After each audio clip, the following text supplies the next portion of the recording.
part of the Press Play Podcast Network.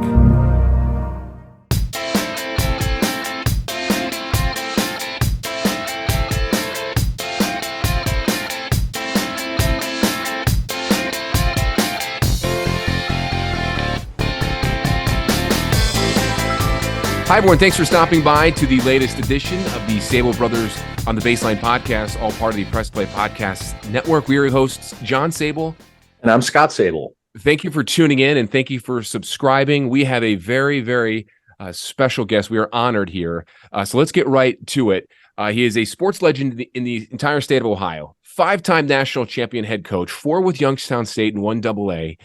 1 with Ohio State, the BCS championship in 2002. He's also coached 6 Big Ten championship teams with the Buckeyes, including an impressive 9-1 record against that team up north, which we will get to. And he's currently the president of Youngstown State University and will be retiring on February 1st after 8 years with YSU. So if you haven't figured out our guest by that impressive intro and resume, it's the College Football Hall of Famer, YSU, former YSU that is, and former Ohio State head coach and Cleveland native, Jim Tressel. Jim, thank you for taking time and stopping by here. Oh, my pleasure. Looking forward to it. Jim or Mr. Tressel or Mr. President or Coach, I don't know what introduction or how I should, intro you as. What do you like being called? Well, I just like being called, so it doesn't matter. I've been called lots of things, but I answer to them all. All right. Well, I'm going to, because I remember you the most as coach, so I'm going to call you Coach Tressel, if that's okay with fine. you. Sure. Congratulations on a soon-to-be retirement at Youngstown State, February 1st. Why retire now, Coach, after 8 years as university president? I've spent 48 years in higher education, 2 different venues, 38 years on the coaching side of things, and I was an athletic director for about 7 or 8 years out of that group, and spent 2 years as a vice president at the University of Akron, and it's actually been 8.75 years here from the time I started to February 1st, and I just thought it was a good time. We've really enjoyed the different challenge, and people ask me all the time, what's harder, being the head coach at Ohio State or being a president? And it's much harder to be a president. It's so much broader. There's just so many more constituencies, and you need to learn so much more. But I've enjoyed every minute of it. I'm glad I've had that opportunity. Youngstown State University is so important for the region. Education is the key, to anything. We need to do a better job in America and a better job in Ohio in education if we're going to stay as that dominant world figure and power and all the rest. But being a head coach and a president, those are 7-day-a-week jobs. And so doing that for 48 years, there are some things you don't get to do. You don't get to spend as much time with your family. I have so many former players and former coaches that, I wish I had more time for. And, so I thought, this might be a good time. I wanted to do it in February because I wanted to get the second semester started and going, before exiting and so forth. I'll still be at their graduation and everything for them in May. But so who knows what the next chapter is? When you announce you're stepping aside, then you get all these phone calls. Well, now that you're got plenty of time, why don't you do this? And why don't you do that? And so we're going to let it unfold a little bit, but I'll still be very engaged in education, be very engaged with my former players and coaches, and especially the ones that are coaching. And we'll see how it flies. Yeah, you kind of touched on that a little bit about your plans, coming up here after you retire. Do you plan on staying in the region, in northeastern Ohio? Oh, absolutely. Yeah, I'm a northeastern Ohio guy, and someone was asking me how long I was at each place, and the 2 stops at YSU, I think, adds up to just under 24 years. 2 stops at Ohio State is 13 years. And so 6 years at the University of Akron, 2 different stops.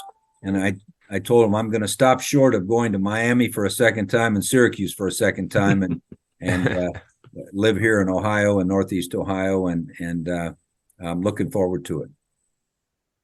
You had tremendous success at YSU as a head coach for 15 years. You won 4 national titles there before going to Ohio State in 2001. Coach, did you ever think you would return to Youngstown State as the school's president? No, I never gave that a bit of thought. One thing you guys will find out as life goes on, just when you think you have your plan in place, something new comes up. And, a lot of times, and I talk to young people all the time, is a lot of times it happens on the heels of adversity. I know our teams, sometimes the greatest upward trajectory we took was after a tough loss, because, it's time to figure out, hey, where can I do better? How can I improve? What do we have to do to make that next step? And so I never dreamed of being a college president. I'm sure no college ever dreamed of me being their president. But timing is everything in life. And it just so happened that while I was a vice president at the University of Akron, Youngstown State was going through a little bit of a presidential transition. I became the 4th president in 5 years. And I think rather than some highly experienced president or highly experienced academic, what they needed 8.75 years ago was just a little confidence that someone cared about the place, someone loved being a part of Youngstown State University, maybe someone they recognize. And so the timing fell right, and the opening happened, at the right time. And we had really a lot of fun this last few years. So, Jim, let's go back a little bit to your early days. You were born in Mentor. You grew up there, went to Berea High School. This might seem like maybe a dumb question, but were you a Browns fan growing up? I mean, you grew up in the heyday when the Browns were big, but no question. I was born in Mentor, but we actually left there when I was 3. Mm-hmm. Well, I don't remember much about Mentor other than you look at the statistics, and my dad had 34 straight wins going before he left Mentor as the head football coach to take on the Massillon job. And then we were only there 2 years. He had 2 good years at Massillon, and he became the head coach of Baldwin Wallace. So really from age 5 through 22, I was in Berea.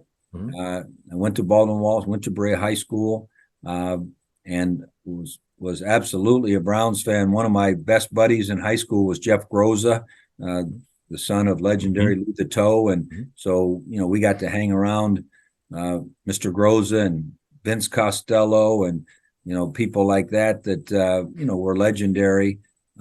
And then when I went to college, my freshman year, it turned out that the Browns moved to Baldwin Wallace. And so I remember sharing our freshman locker room while they were building their facility. They didn't have any locker rooms. So they put the Browns into the freshman locker room during the fall. And I was a freshman. And my locker was right next to Gene Hickerson. And, we'd see Leroy Kelly. And I mean, they practiced a little earlier than we did. We would practice at like 3:00 after classes. They practiced around noon. So a lot of times we got to come in to the locker room to get dressed just as they were leaving the locker room. And so absolutely the Cleveland Browns were, a huge part of our passion. My father actually was recruited to go to Ohio State by Paul Brown. No kidding. He actually was very close with Paul.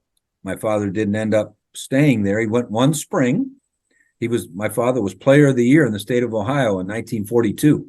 Wow. And Paul Brown recruited him. He graduated early. December of 42, he graduated and went to spring practice and scored a couple touchdowns and threw a touchdown to Les Horvath. And then, like many of the greatest generation, he enlisted to go to war and didn't have a chance to come back to Ohio State. But he and Paul Brown remained close. So the Cleveland Browns were always a big part of our household. Ohio State was a big part of it because my dad and mom's love for Ohio State, and then the Cleveland Browns. That was our 2 teams. So, a lot of us growing up, either we played for our dads were coaching. And I know with me, my son is now going to graduate from high school and I got a chance to coach him in football and basketball and baseball. But for you played for your dad in college. That's a whole different dynamic. Talk about that. Was that difficult? Did you guys get along? How was all that? Well, he made it very clear when my oldest brother decided to play for him, and then when I decided to play for him, that if it was close, the benefit of the doubt was going to go to the other guy, and we had to know that, and that the reality of being the coach's son, could not end up being a negative in terms of how we fit in on the team and how the team looked at him. So he made it pretty clear that it wasn't going to be easy. And I respected that about him. In fact, when my oldest brother went into coaching, he was a defensive coach at Wayne State University, and my dad had an opening on his staff on the defensive side. And my brother called him up, and here was my dad at a Division III school, and my brother's at a Division II school, and my brother's thinking, man, Dad will jump all over this. And my dad said, no, you're not a candidate. That's not what we do. It's and so he was very transparent as to how things would be. And I tell families all the time when they ask about, is it healthy to play for your dad? I said, if you're winning, it is. If you're not winning, it is not a healthy deal. And unfortunately, we won most of the time. And so it was an experience I would never trade for the world. My dad passed at age 56, so I had no idea I would have him such a short time in my life. And the fact that I got those 4 extra years, I wouldn't trade those for the world. Wow. Yeah. You especially look back on those moments, and pretty special moments, those 4 years with your father. And I'm sure in those days, if you were to lose, I would imagine dinner would be interesting at the dinner table with your mom too. Well, what's interesting is one of the deals, he said, if you're going to go to Baldwin Wallace, you're living in the dorm. You're not living with us anymore. So I didn't have any dinners with him. So you ended up getting your master's degree in education at BW, right? At Baldwin Wallace? No, at the University of Akron. Or your University of Akron. So how did you go about having a mind of an education to then coaching football? Was that a lot of your father in you of trying to want to pursue coaching? And was the educational aspect of your degree complementary to your coaching? What made you split, or were you always want to be a coach, or was it going to be a teacher route? It's interesting. I didn't think about anything or what I wanted to be when I was in high school, because I was like any other kid. I was playing football, basketball, baseball. I just liked playing. And I remember my guidance counselor asking me, Mr. Schuff, he said, hey, okay, now you're going into your senior year. You got to think about what you want to do and where you're going to go to college. And I'm like, all I'm worried about doing is playing my senior year. I'm not thinking that far.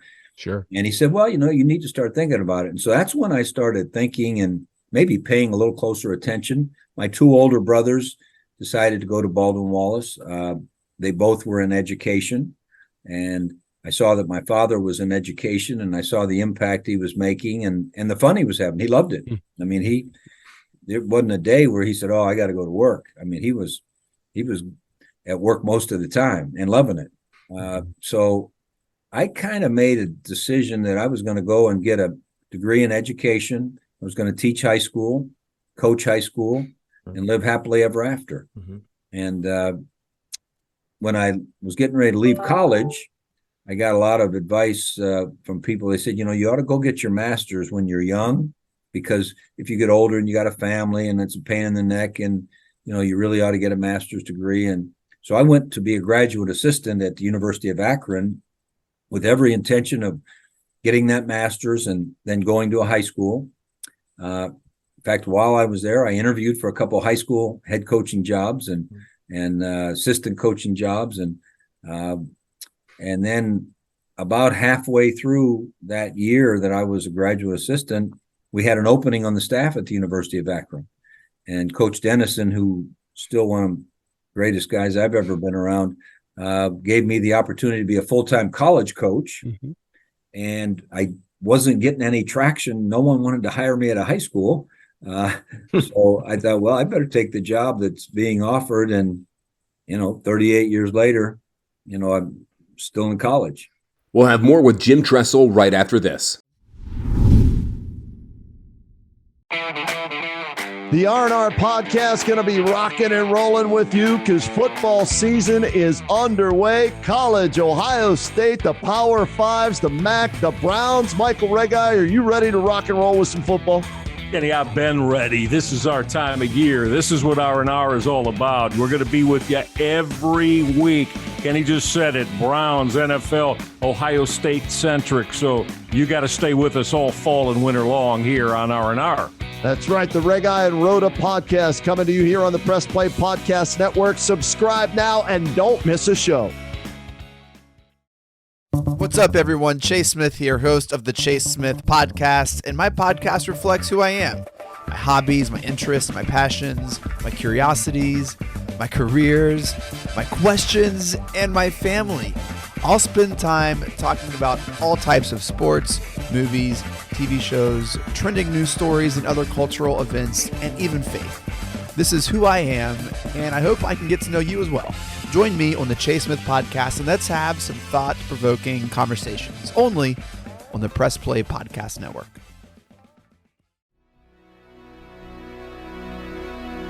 Hey everybody, it's Sam Amico from Cavs on the Break NBA podcast. Be sure to give us a listen for all your Cleveland Cavaliers recaps, analysis, breakdowns, draft talk, free agency. The list goes on and on. Give us a listen, Cavs on the Break NBA podcast.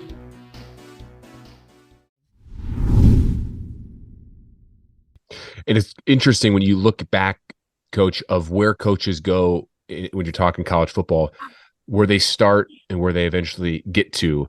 GA, assistant coach, coordinator, head coach, small school, big school. You know, the rise is always interesting to me when you look back at some of the resumes, and yours is very fascinating to me because you were a GA at Akron and then Miami and Syracuse and Ohio State and eventually Youngstown State for a long time. And then, of course, to Ohio State, where everything for me as a young kid, when you took that job, you were amazing to that program after the John Cooper era. And then to me, I think that really started the Ohio State movement that fans really got you going is what you said at that halftime of that Ohio State-Michigan game, the basketball game in January of 2001. And I want to play it for you because I know you've heard it many times, but I want to play it because I have a follow-up question about it, if you don't mind, because it is it's a moment that a lot of people turn to, especially Michigan fans. So it's only 18 seconds. So let's go back in the way back machine, Coach, and go back to that time real quick here. Okay. Proud of our young people in the classroom, in the community, and most especially in 310 days in Ann Arbor, Michigan, on the football field. What do you remember about that moment? And I got to ask, was that something planned or was that something that came up organically? Well, it certainly wasn't planned.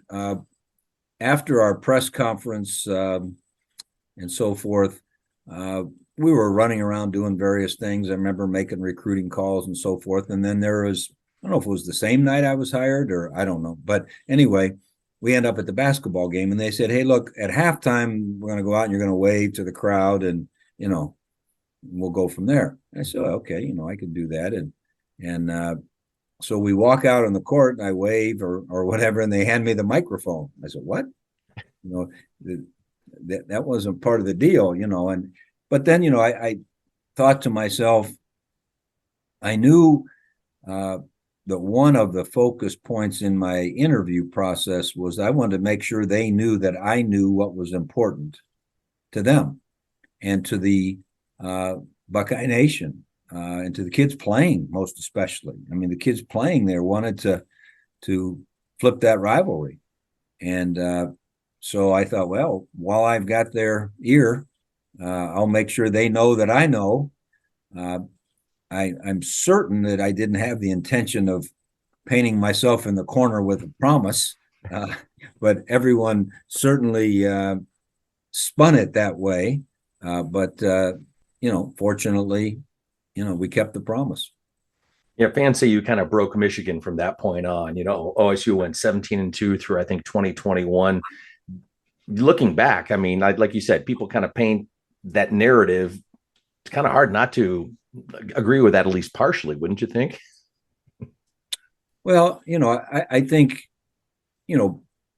we always talk to our guys about one thing about leaders is leaders take risks, and they make it crystal clear what they're trying to achieve and where they're trying to go. And you have to be willing to take a risk or you're never going to get started. And so, perhaps, that was a good feeling to our players. Most importantly, is that, what?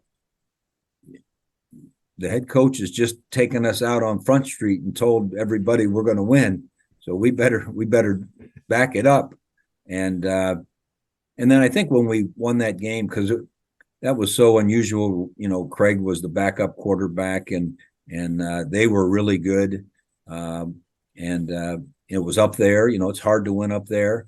I think that gave us a little shot of confidence. But 2 years later, they beat us. I mean, their teams from 01 through 07 were really good. I have to be honest, my last 3 times against them, they weren't great. They weren't, they've now, I think, finally gotten back to where they used to be, but they spent, some years not being Michigan. I hate to say it that way, but, and I think it's in part because of what our guys were able to accomplish there and really 04, 5, 6, 7, 8, 9, 10 in a row. When you get that many in a row, I think we had a chance to really enhance recruiting, enhance the confidence, just like they had done to us back, decades before. Right. But it's now, I think the Buckeyes right now are better than the Wolverines, but the Wolverines are much better than they were 5, 6, 7 years ago. Well, you went 9-1 against the Wolverines, Coach.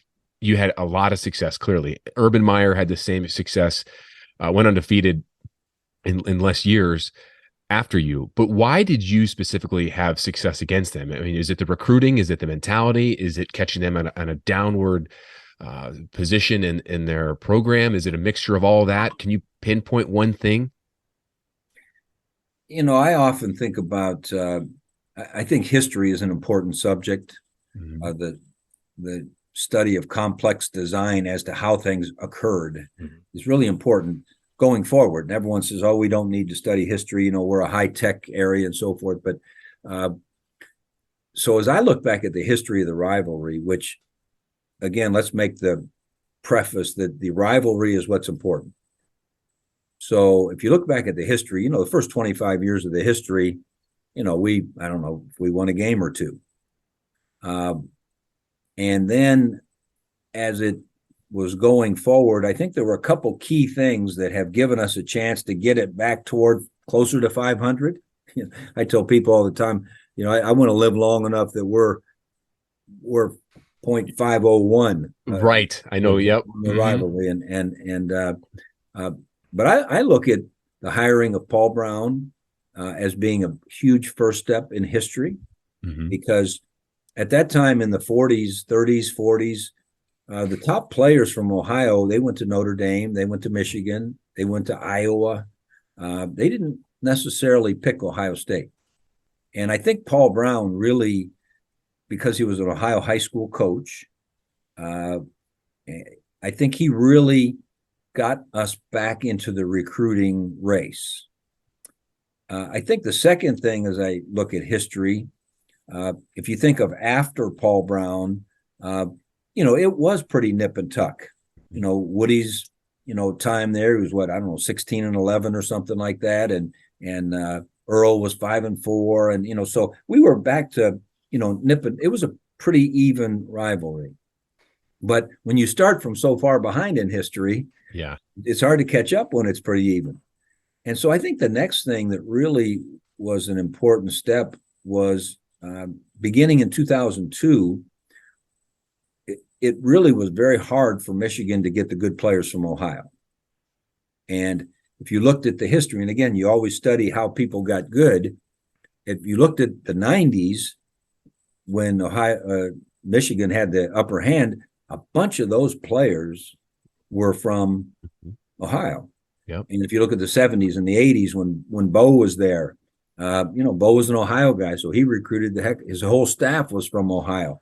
So if Ohio State was ever going to really get back and get the upper hand in the rivalry, they were going to have to close the doors on the recruiting in the state of Ohio. Right there in the middle of all that, I think the historical thing that's underappreciated is in the mid 90s when Andy Geiger came to town and said, you know what, this place doesn't look like what could be the best place in the world. Ohio Stadium was old and tired and they'd not done anything. They went out and spent $200 and some million. The Woody Hayes Center was not, up to par. He came in and, put the Jesse Owens track in there and the Bill Davis baseball field. And he said, we got to start looking like the best place in the country. And so I think that's a little bit underappreciated. And so between Paul Brown, then facilities, and then shut the door in recruiting, now we got a chance to maybe win at a higher rate. You might not win every time, but win at a higher rate. We're going to catch up someday. And, so I forget how far behind we are in the race now. We're about maybe 8 games under 500 or 9 games under 500, which I think when we got to Ohio State, we were 20 some under 500. So, to me, those were some key things historically. The Andy Geiger point, Coach, is so understated, and I had never even thought about that. But you're right. Oh, the stadium renovations, other facility upgrades, the Woody Hayes Center. I mean, everything that had transpired after 2000 with that, really changed the game in the recruiting field. And currently, right now, by the way, Michigan leads the all-time series 60, 51, and 6. So 9 games behind. Nine games in the last 2 years have been quite the surprise. But do you like what Ryan Day is doing with that rivalry by any chance? I just had a quick follow-up to that. Well, I'm a Ryan Day fan. I think he's a good man. He's an outstanding recruiter. He's had good teams. Now we didn't win those 2 games. No one's going to sugarcoat that.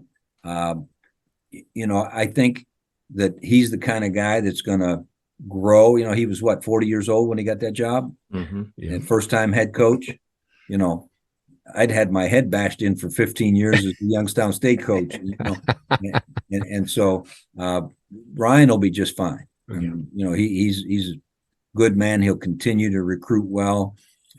He'll continue to grow in the understanding. And one thing I've always believed is that to really become extraordinary, you have to suffer. And even though you hate that, you have to suffer. And I think about our 0-2 team. Everyone says, man, probably the best team we've ever played against in the history of our school is the Miami team from 0-2. That football team was, they were just crazy good. But our guys had suffered enough. They were 6-6 in 99. They were 8-4 in 2000. They lost their coach. They had to learn what the new coach was doing. We were 7-5. And that's not, 6-6, 8-4, 7-5. Whew. That's suffering. And they grew through that suffering. My prediction is that we're absolutely suffering because of those last 2 ball games. That's going to, I think, produce the impetus for us to clearly understand what this rivalry is all about. And again, they're back to talent-wise being what they were in the early 2000s, and so it's on, and so I have every bit of confidence in Ryan Day. So let's go back. You talked about the 2002 season, the BCS national title game against Miami. All right, I remember watching that on TV. My brother does.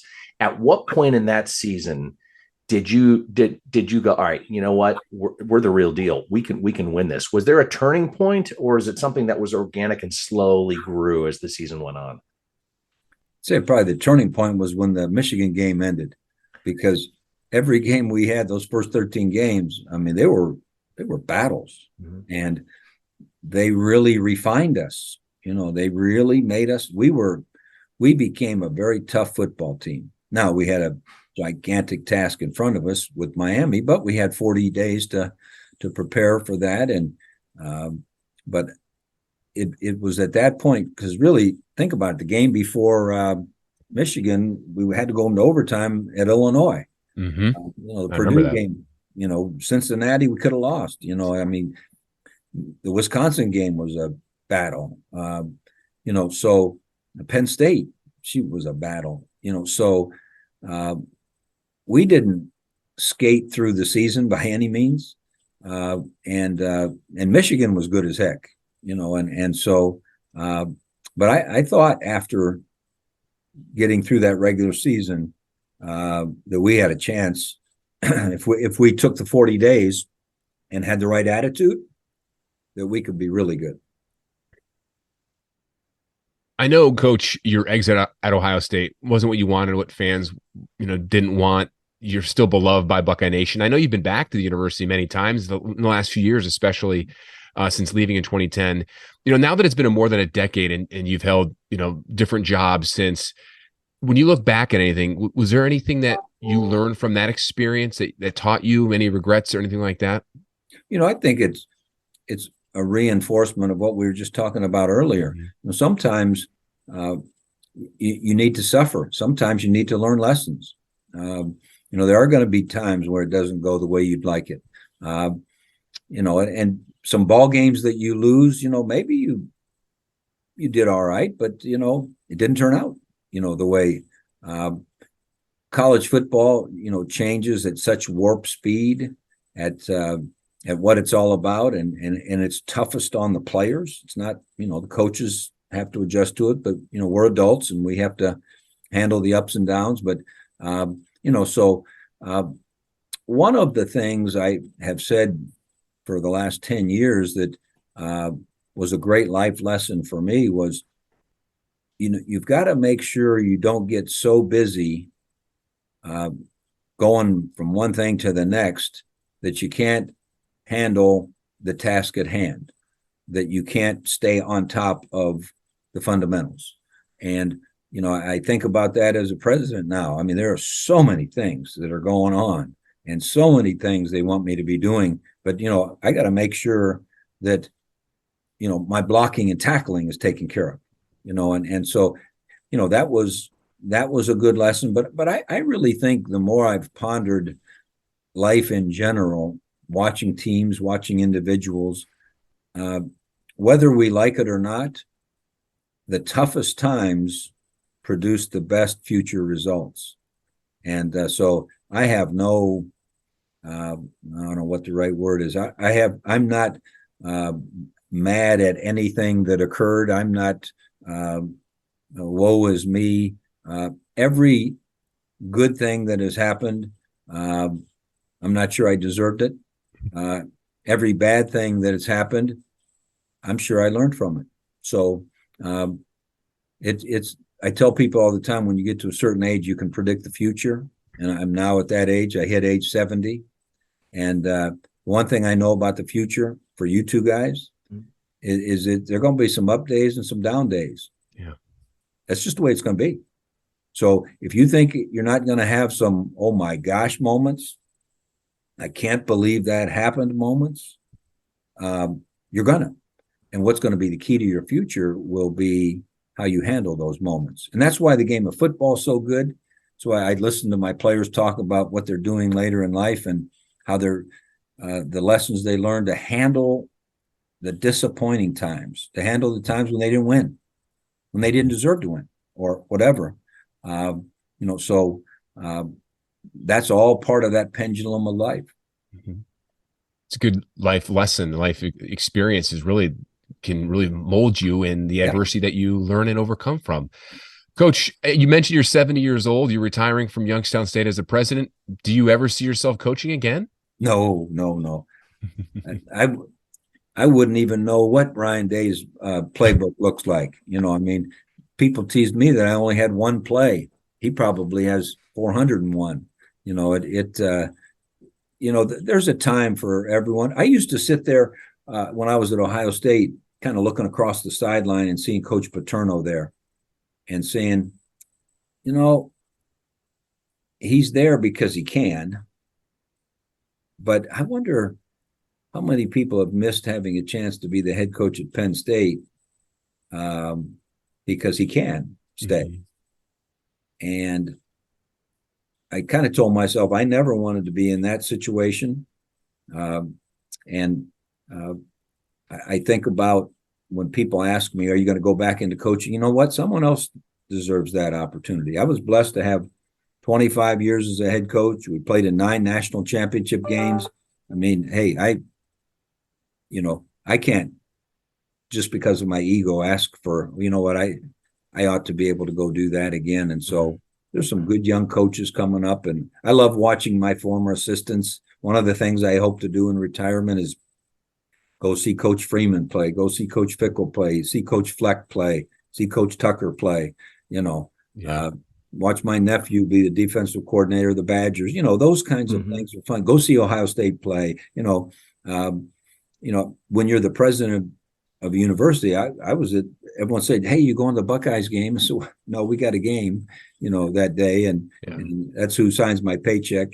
But so I'm looking forward to that freedom to really enjoy someone else getting the chance to do the thing that blessed us, for so many years. Did the NFL ever come knocking on the door? And back in the day, if this did happen, did you ever consider making the jump to the professional coaching ranks? While I was at Ohio State, I think I had one conversation, very preliminary, nothing,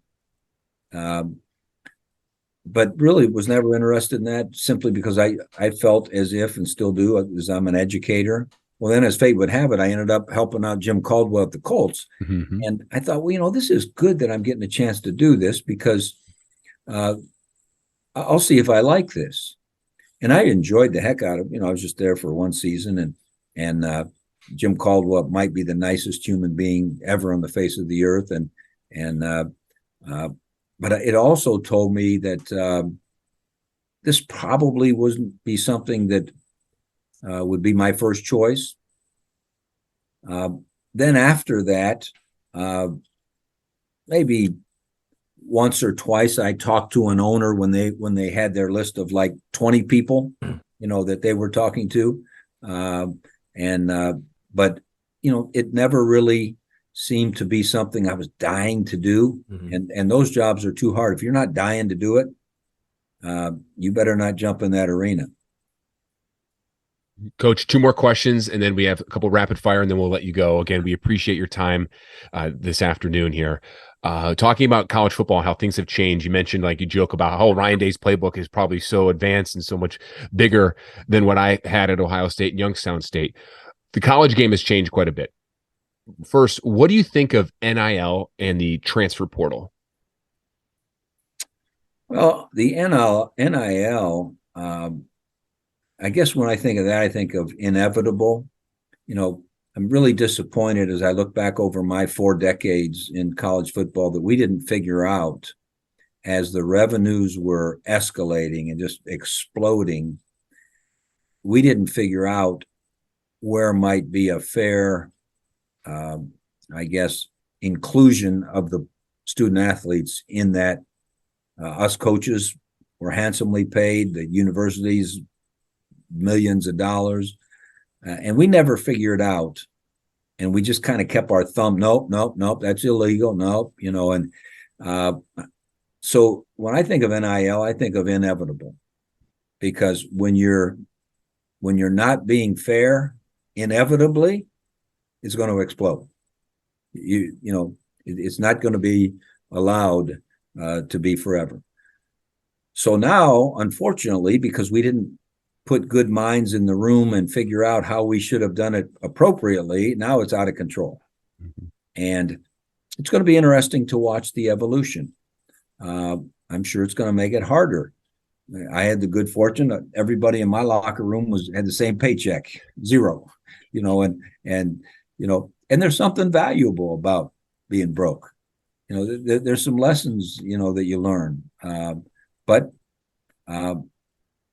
having people in the locker room that are in all different, levels of pay and, that kind of thing is going to be difficult. And I think the other thing that's going to be interesting to watch is how long will the donors think this is the flavor of the day? And will it affect the other things you want to do? Will you be able to build the facilities that you've gone to the donors to do? Or the scholarships that they endowed? Or the other things on campus that they help out with, the library and whatever else. So it's going to be interesting. And I suppose the big schools, the Ohio States and the Texas and Southern Cal, maybe there's an endless flow of money that even when someone gets bored and says, you know what, I had an NIL deal and I was sponsoring with my company such and such, and he didn't even end up any good. I'm not going to do this anymore. Right. There might be someone else waiting. I don't know, but I'm not sure everyone will be in that situation. So it's going to be interesting to watch that. And then I think a little bit similar to the thing with the portal. I'm a real fan of when you make a decision, it's really a commitment. And if you change, okay, we have freedom to change, but there's going to be consequences to change. And I know the argument is, well, how come coaches don't have to, and I get that. Very valid argument. I think it's a little different in that coaches are in their professional career and college students are in their formative years. But anyway, so with the portal, I think what's going to be interesting is after we've done it 4 or 5 years or so, not that people didn't transfer in the past, they did. And I was kind of okay with that grad transfer thing. Like, hey, you came here, you got your degree. That's what we promised you. If you want to go be able to get in the game, makes sense to me. And you've learned commitment because you've stayed long enough to graduate. So what will the data look like of the transfers and how they fared? And because, we hear all the time about, the Caleb guy that went out to USC. Okay, that's great. And then there's 10 other ones you didn't hear about that went and didn't play down. Mm-hmm. Sure. And all of a sudden they left their friends. Their academic curriculum might have got interrupted a little bit. Sometimes everything doesn't transfer. And, so it's going to be interesting to see that data. I look at our Youngstown State men's basketball team. I mean, we're really pretty good.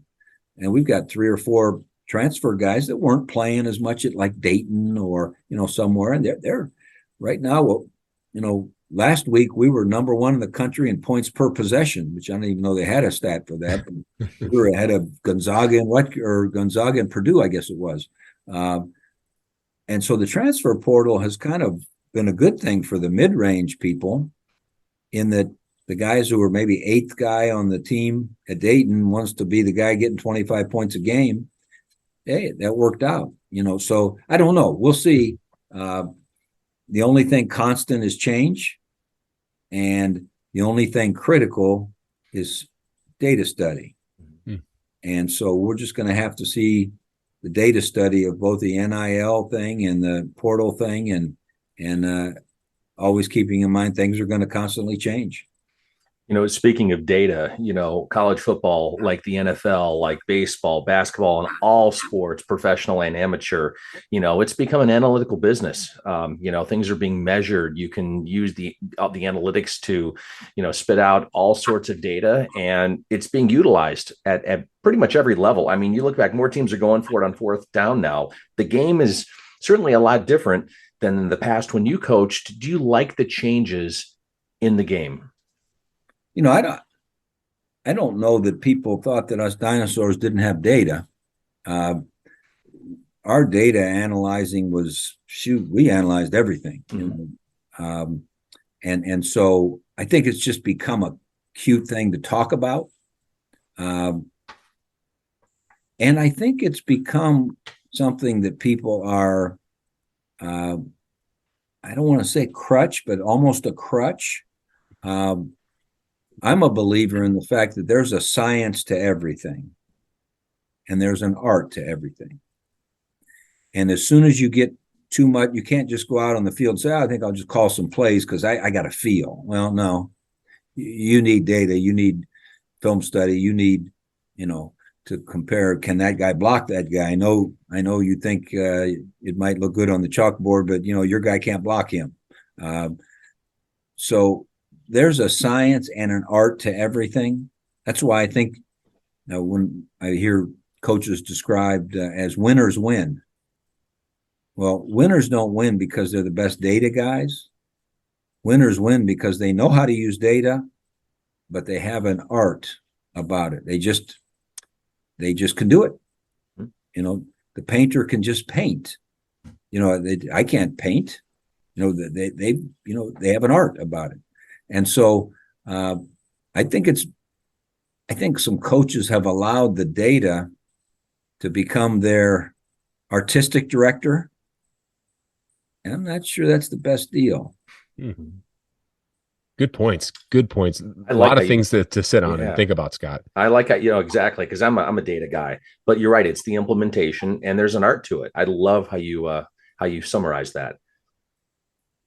I'll give you that one for free. I won't charge you for that one. Thank you very much. All right, Coach. So we're going to get into our rapid fire questions, and these are relatively easy. One word answers, maybe a few half sentence. The first question is this: rapid fire question number 1. You already talked about growing up as a Browns fan, growing up in Berea, being around some of the Browns players. Did you have a favorite athlete growing up that was right at your Mount Olympus of all the athletes that you grew up idolizing? Wow. Let me think here. Probably Vic Power. Oh, yeah. From the Indians. Sure. Indians. Yeah. I love Vic. I even swung my bat like him, he was, I had a lot of them. I was one of those kids that delivered the plain dealer, and all I did was I could tell you everyone's batting average. And so I probably didn't have one, but when you asked the question, Vic kind of popped in my mind. I know this next question, you will not have one answer to this, but if you could think off the top of your head, some of your favorite players you've coached at Ohio State. Well, I'm not going to do that one because whoever I leave out, because I know you're worldwide in this audience. And so I know every one of my guys is probably listening. And I'll get a text saying, I can't believe you mentioned 6 guys. You didn't even mention me. So I'm gonna defer that one. All right, I had a lot of great kids. Yeah, fair enough. And I kind of had a feeling you would say that, but I just had to squeeze that in there for you.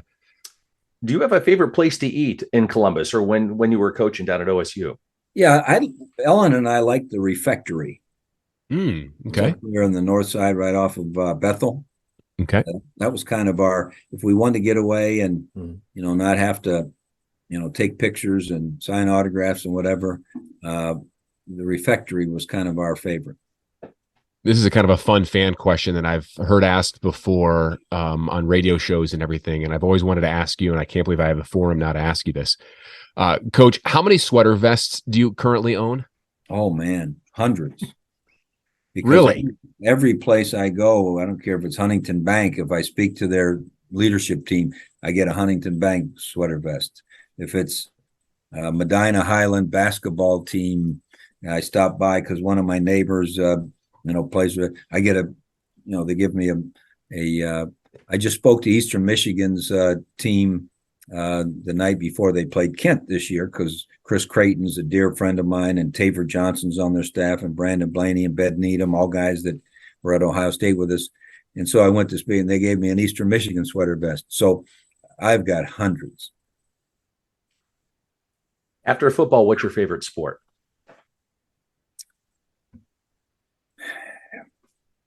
The sport that popped into my mind was volleyball. Really? I just loved playing it. Intramural at Baldwin Wallace. I loved intramural volleyball. My youngest daughter, she was junior Olympic volleyball and then high school. And there's just something about volleyball that I liked. Now I played basketball and baseball and football, but The one that popped was volleyball.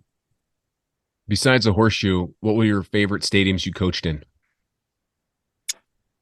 I liked Penn State because it was really difficult. I liked Camp Randall because that was so difficult. It was, kind of fun to be in. We kind of liked the old Arizona State one at Tempe. That was nice and close, and you got into some of those other big ones like Glendale or like down at the Superdome, and you felt like the fans weren't even anywhere near you. It was weird, but those old college stadiums, Sun Devil Stadium, I thought was a pretty special place to coach. Isn't that where you won the national title in that stadium? Yeah, we played them, Kansas State, and Notre Dame there in Sun Devil Stadium, and those were really neat environments. Do you have a hobby that's not sports related? Yeah, I like to read. Any nonfiction, fiction? Okay. I'm sorry, John. I like both fiction and nonfiction, but the fiction I like are the ones that teach lessons. So I guess it's pseudo fiction. All right, we have 3 more, and then we'll let you go. Did you have any pregame superstitions or meals you had to eat as a player in your playing early days or as a coach? At Ball and Walls, I don't even think we could afford to have a meal. So I don't think we had a pregame meal. At Youngstown State, we always had a hamburger and apple pie, and the same at Ohio State. Although we had more food at Ohio State than we could stand, but we always had to have apple pie. That was, in fact, I think we even flew Ohio apple pie out to our bowl games. I mean, that was important. Very cool. And we had those cinnamon buns that the golf course made, the Ohio State golf course. They had these cinnamon rolls that we would fly those out to our bowl games as well. Wow. Did not know that. Very neat. Favorite TV show?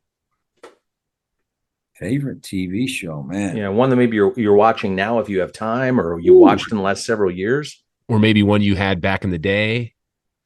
Zorro. Wow. John, it's funny because I think our father, our dad, talks about watching that too. Yeah. Zorro was big. Yeah. I can't, in the last 50 years, I can't remember watching a TV show, but Zorro when I was a kid. All right. Last question. And I just got a text from someone as we're recording this that knows you, and I'm going to follow up with that in a second. But do the Buckeyes win a national title in, let's say, the next 3 years? Oh, yeah. Yeah. You didn't hesitate one bit there, Coach. Yeah. Buckeyes got some folks. I mean, we were an inch from this year. I mean, come on. And the lessons learned this year with the talent. There was some talk 2 or 3 days ago. CJ's going to stay. CJ's going to stay. I thought, if CJ stays, but then he didn't end up staying. But I thought those agents would talk him out of that. But they've done a great job of, the beauty of that historical study of Ohio State is, it's been a trajectory that each era has kind of stacked on top of the next one. And, I just think we've really got good talent. We got great facilities, got great, there's great excitement about Ohio State football. We can recruit against anybody, anywhere, and that's been an evolution. And I just got a text from someone that knows you, a former colleague of Scott's at Fox 8, my old mentor, John Tellage, former Fox 8 WJW. JT. Yeah, I'm going to read you a text that he sent me verbatim. He says, hey, Sabes, please remind Jim that he's not the big JT. I'm the big JT. There's no question. He was JT long before I was JT. Oh, I told him we'd sneak that in there. But that's great. Hey, Coach, I got one other question, because usually when we interview people, we can see their backdrop, whether it's like for you, you have your books behind you. On your top shelf, you have a baseball up there. Is that autographed by anyone? The one right there. Wait a minute. All right. Yeah. Yeah. That one right there. Let me see. Yeah, that's Bobby Richardson. Oh, okay. You know who Bobby Richardson is? We'll see if you're really sports guys. Oh boy, the name sounds really familiar. Oh my gosh. Oh, Uh-oh, Scott, he put you on the spot. I know he put me on the spot. You guys are not legit. You're not legit. Bobby Richardson, 10 times in the World Series. He was a World Series MVP. Yankees, right? Yeah. Well, you got your Google out. I did. I Googled it really quickly.